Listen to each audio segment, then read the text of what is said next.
अस्सलाम वालेकुम जी। मेरा नाम फ़ज़ाल अहमद है। 5 महीने पहला मैं रक्शा लिया वे 5 किश्तां जड़ियां ने दे छड़ियां ने। 7 किश्तां ये देनियां ने 8,300 रुपया दी किश्त है जी। मेरे 5 बच्चे ने। मैं आलू प्याज बेच के अपना मसां गुजारा पिया करना वा। रमज़ान तो पहला जी 8,300 रुपया किश्त जमा कराइए। अगों आलू प्याज लैन की हिम्मत नहीं पई। अज 12-13 दिन हो गए ने जी। अगों मैं आलू प्याज लैन की हिम्मत नहीं पई। अगों फिर मैं आलू प्याज को नहीं आंदा, घर बैठे हाँ, बहुत परेशान हाँ। आलूआं दी हो जाए तो 1.5 मन प्याज हो जाए। अल्लाह की ज़ात कोई करे तो मेरा निज़ाम चल जाए, बच्चों वास्ते रोज़ी कमान वास्ते जरा वे बेहतर हो जाए। अगों कोई लगता लींदा नहीं है वजह है जरा ना मदद मेरी कर दे। अल्लाह की ज़ात ही है वे। आलू प्याज पै जाए मेरी, चलो बच्चों की रोज़ी जी चल जाए। चलो ईद साड़ी जी सौखी लंघ जाएगी।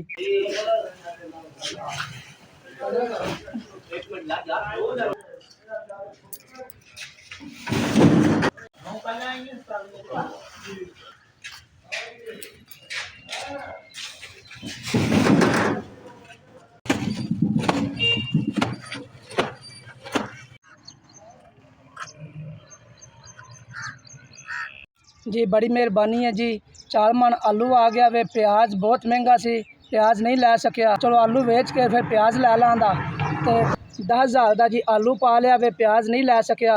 हुण इहदी रोज़ी रोटी जी कमा लांदा। शुक्रिया जी, बड़ी मेहरबानी है तुहाडी। अल्लाह की ज़ात तुहानूं सुख देवे, अल्लाह की ज़ात तुहानूं इज्जत देवे, रिज़क देवे जी। अल्लाह की ज़ात तुहानूं चोखा देवे।